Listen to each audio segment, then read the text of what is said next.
Agora vamos receber aqui também, no Sem Rodeios, deputado distrital Thiago Manzoni. Boa tarde, bem-vindo ao nosso programa. Boa tarde, Mari. Boa tarde, Fred. Boa tarde, Lucas. Alegria estar aqui com vocês novamente. Ótima alegria nossa. Eu gostaria de ouvir do senhor, né, qual que é a sua reação, qual que é a sua avaliação sobre a condenação de Eduardo Bolsonaro, e acabamos de assistir aqui a essa fala do ministro Alexandre de Moraes. Eu gostaria que o senhor pudesse comentar. Mari, antes de fazer o comentário, eu queria só deixar um abraço para o Rodrigo Constantino, que estava aqui antes de mim. Como é bom vê-lo bem de saúde e vê-lo sempre com as suas opiniões firmes e embasadas, participando do debate público. Deixo aqui meu abraço para ele. Em relação à condenação do deputado Eduardo Bolsonaro, na verdade, a condenação já é dada, né? Esse tipo de processo que ele já começa com o seu final. Isso, né? E não é por conta daquilo que o réu praticou ou deixou de praticar, é por conta das pessoas que vão julgá-lo. Então a imparcialidade no Poder Judiciário acabou faz tempo, pessoas que deveriam se declarar suspeitas, pessoas que deveriam se colocar de fora do julgamento, participam do julgamento, relatam casos e sentenciam os seus desafetos. É isso que está acontecendo hoje no Brasil. E a gente assistia a fala do ministro Alexandre de Moraes, mostra um pouco como as coisas estão acontecendo no Brasil hoje. O ministro Alexandre de Moraes falou de desinformação e de fake news como se isso tivesse tipificado no Código Penal brasileiro. Não há tipo penal, não há crime descrito como desinformação ou como fake. Ainda que o deputado tivesse feito isso, isso não é crime. Parte do que o deputado Eduardo coloca, o Eduardo Bolsonaro, é o que eu vinha falando. A lei no Brasil hoje vale muito pouco. A lei penal vale muito pouco, a lei processual penal vale muito pouco. Então, nós ouvimos falar o ministro Alexandre de Moraes, um pouco antes, ele estava falando de desinformação e fake news. Duas figuras que não são tipificadas como crime no Brasil. Hipoteticamente falando, ainda que o Eduardo Bolsonaro tivesse feito isso, isso não é crime. E ainda que se admitisse o que não se admite, que a taxação ao Brasil, aquela primeira tarifa lá, tivesse acontecido por conta do que o Eduardo Bolsonaro e o Paulo Figueiredo falaram ao governo dos Estados Unidos, isso também não é crime. E hoje, infelizmente, o direito penal ele tem se tornado um instrumento de perseguição política no Brasil. Lamentavelmente, isso tem acontecido e a gente precisa restaurar o Estado de Direito, como bem consignou o Eduardo Bolsonaro na nota que ele fez. Ele falou em democracia, mas, na verdade, o que nós precisamos restaurar, no meu entender, é o Estado de Direito, é o império da lei. Todos sendo iguais perante a lei valendo de maneira igual para todos. Um bom exemplo disso, nós tivemos ontem, por ocasião da manutenção da prisão do senhor Henrique Vorcaro, pai de Daniel Vorcaro, quando o ministro Gilmar Mendes tentou trazer essa interpretação, essas interpretações que o Supremo tem feito muito, de modo a adequar a lei à vontade política do tribunal naquele momento. O ministro André Mendonça rechaçou essa possibilidade e aplicou a lei, deixando muito claro, não só para o ministro Gilmar e para os outros ministros, mas também para toda a população brasileira, que ele não vai transformar o certo em errado. E o que ele está querendo dizer com isso, na minha opinião, é que ele não vai deixar de cumprir a lei, porque o correto processo judicial é o cumprimento da lei, é a aplicação da lei. O judiciário aplica a lei e não cria a lei ou interpreta de acordo com a sua própria vontade. Então, infelizmente, o que tem acontecido nesses processos em que o ministro Alexandre figura como relator, é que muitas vezes a lei tem sido só um instrumento de perseguir, e ela não pode se tornar um instrumento de perseguição, porque quando isso acontece é porque o Estado de Direito já acabou. E em algumas decisões de tribunais estrangeiros, decisões relacionadas a extradições, como a gente teve a mais recente agora da Carla Zambelli, os tribunais estrangeiros têm se manifestado no sentido de que as decisões do Supremo Tribunal Federal aqui do Brasil não devem ser respeitadas lá fora, porque elas não obedecem à lei. E isso tem ficado claro para vários países do mundo e para grande parte da população brasileira. Nós já temos jornalistas de grandes veículos de comunicação, vou citar um aqui, o Demétrio, da Globo News, que já tem apontado a série de ilegalidades que tem acontecido pela atuação do Supremo como vítima, como acusador, como órgão julgador, isso tudo tem deixado a institucionalidade brasileira em frangalhos e a reputação do Poder Judiciário está acabando por conta desse tipo de atuação. Então ontem a gente viu mais uma decisão, mais uma sentença que, infelizmente, não se pode chamar de uma sentença penal. Esse processo ele já começou decidido, já se sabia que ia condenar o Eduardo Bolsonaro, quer seja por razões políticas, quer seja por razões pessoais, e escolheram ali a forma de fazer isso. É péssimo para o judiciário brasileiro, é péssimo para o Estado de Direito brasileiro, mas eu tenho muita convicção de que o Brasil vai reconstruir o Estado de Direito e que essa página, essa quadra da nossa história vai ficar para trás. Nós vamos restaurar o Estado de Direito e eu tenho certeza que a Justiça vai voltar a se limitar às suas competências constitucionais, o Poder Judiciário, respeitando os outros poderes, e o sistema de freios e contrapesos vai voltar a existir na nossa nação. É necessário que cada brasileiro, cada cidadão brasileiro se esforce nessa missão, porta a nossa área. A imprensa tem o dever de noticiar, os advogados têm o dever de trabalharem nesse sentido, os políticos têm a sua função também, e o cidadão brasileiro tem o dever moral de lutar pela nossa nação e de restaurar o Estado de Direito aqui. Deputado, o senhor mencionou, né, o julgamento ontem do pai do Daniel Vorcaro. O ministro André Mendonça fez questão de falar que foi o caso de maior fraude bancária da história do Brasil, e um dos lesados nisso foi justamente o BRB, né, o Banco do Estado do Distrito Federal. Quais os desdobramentos hoje desse caso no DF e a situação do banco face, né, as compras de títulos podres do Banco Master? Fred, é lamentável isso tudo que aconteceu aqui no Distrito Federal. O que se sabe até agora, segundo fez constar o presidente do BRB, o atual presidente do BRB, Dr. Nelson, lá na Comissão de Assuntos Econômicos do Senado, é que o rombo do BRB é de 8,8 bilhões.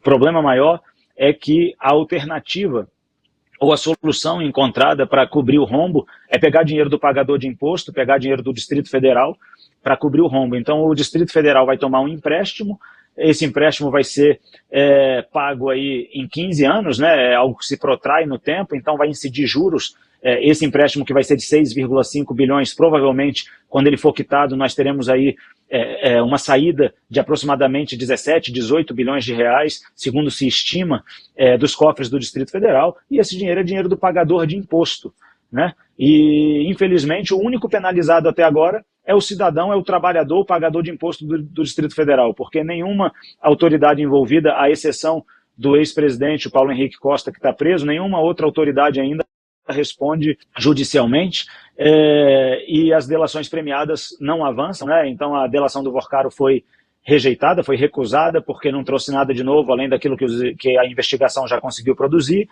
Não se sabe em que pé está o processo de negociação da delação premiada do presidente do banco, Paulo Henrique. Então, até agora, a única penalização que se deu foi para o pagador de imposto do Distrito Federal, que vai ter que arcar com as despesas desse empréstimo. Não me parece que isso seja justo, por isso me posicionei de maneira contrária. O projeto de lei usava a tomada de empréstimo, tudo avançou sem a minha anuência e sem a minha aprovação. Deputado, boa tarde, Lucas Saba aqui de São Paulo. Queria que você falasse um pouquinho da eleição no seu estado. Mais um estado que, ao que tudo indica, há uma fragmentação, pelo menos nessa pré-campanha, por parte da direita. A ex-primeira-dama Michele Bolsonaro declarou um apoio público à atual governadora Celina Leão. E, do outro lado, boa parte da ala do PL fica com os senadores Alci Lucas. Queria saber do senhor se essa situação já foi equacionada, será, como é que vai ser? Lucas, boa tarde, bom falar contigo. A situação dentro do PL foi decidida numa reunião do Diretório Executivo aqui do Distrito Federal, em que ficou vencido o senador Exalci. Ele foi o único a divergir. O PL fechou a questão em relação ao apoio à governadora Celina Leão. Nós teremos duas candidatas ao Senado, teremos a Michele e a Bia, e apoiaremos a atual governadora Celina Leão. Então essa questão dentro do PL, ela está pacificada por uma decisão do Diretório Executivo. A despeito disso, o senador Cila é candidato ao governo do Distrito Federal, e eu imagino que ele tem aí a expectativa de que algo relacionado ao Banco Master termine inviabilizando eventualmente a candidatura da governadora Celina. É o que eu acho, né, que ele tá, é onde eu acho que ele está apoiando aí o lançamento da pré-candidatura dele. Agora, ele tem feito isso à revelia do que o partido decidiu. A presidente Bia já apontou na mesma direção, convocou a reunião com essa finalidade de discutir esse apoio à Celina aqui no Distrito Federal, e esse apoio tinha sido consignado pela primeira-dama Michele já no ano de 2023. Antes mesmo de assumir o PL Mulher Nacional, ela esteve com o presidente Valdemar, discutiu esse assunto e teve naquela ocasião, segundo consta, a anuência do presidente Valdemar Costa Neto em relação a esse apoio à governadora, a então vice-governadora Celina Leão.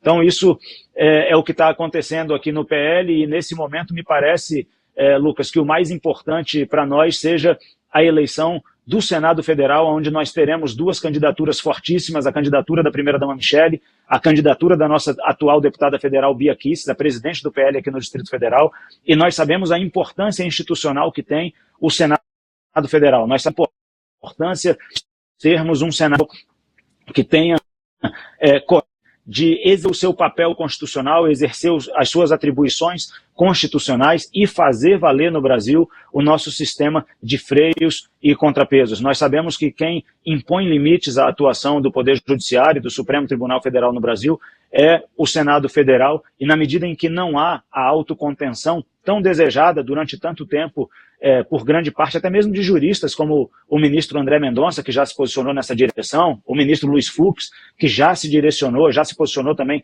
nessa direção, em que pese esses posicionamentos públicos, a autocontenção ainda não aconteceu, então é necessário que o Senado Federal contenha a atuação do Supremo Tribunal Federal dentro dos limites constitucionais daquele órgão. E para isso nós precisamos ter um Senado Federal forte, e nós estamos trabalhando muito para isso aqui no Distrito Federal. Estamos trabalhando com a convicção de que nós vamos fazer 2 senadoras do PL, 2 senadoras de direita, e esperamos que essa eleição, que vai acontecer agora em outubro, seja um marco muito positivo na história do Brasil, que nós elejamos um Congresso conservador e, acima de tudo, um Congresso que tenha coragem de retomar suas competências de poder legislativo brasileiro. Talvez essa seja a eleição mais importante da nossa história recente. Talvez o Brasil esteja num momento da sua história em que nós vamos definir aí, sei lá, os próximos 20, 30, 40 anos. E nós estamos trabalhando muito para que seja construída uma unidade, uma união dos candidatos de direita, para que nós possamos, não só aqui no Distrito Federal, mas no Brasil inteiro, avançar naquilo que, na minha opinião, como cidadão e como parlamentar, é o mais importante, que é a eleição do Congresso Nacional, porque nós precisamos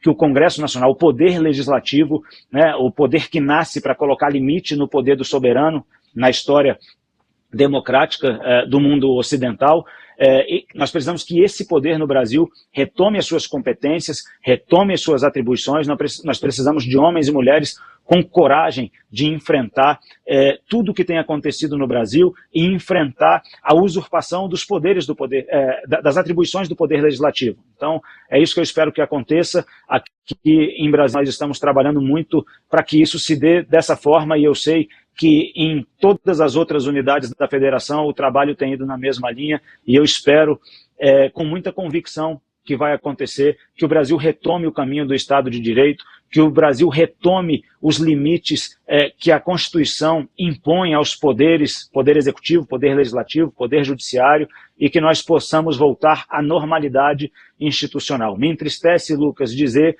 que, infelizmente, o poder judiciário é o poder que tem fragilizado as nossas instituições. Nós temos visto, não é de hoje, já vem pelo menos de uma década, hoje está mais acentuado, mas pelo menos de uma década nós temos visto o ativismo judicial extrapolar dos limites constitucionais pelo poder judiciário, colocar a nossa institucionalidade numa posição de muita fragilidade. Nós não queremos que isso permaneça e precisamos trabalhar para que nessas eleições nós tenhamos um Congresso que tenha a firmeza para fazer o que precisa ser feito e para colocar freio nisso que eu tenho chamado de usurpação de competências que tem acontecido por parte do Poder Judiciário. Ótimo, deputado. Muito obrigada pela sua participação. Volte sempre aqui ao Sem Rodeios. Sou eu quem agradece, estou sempre à disposição. Um abraço para vocês. Abraço.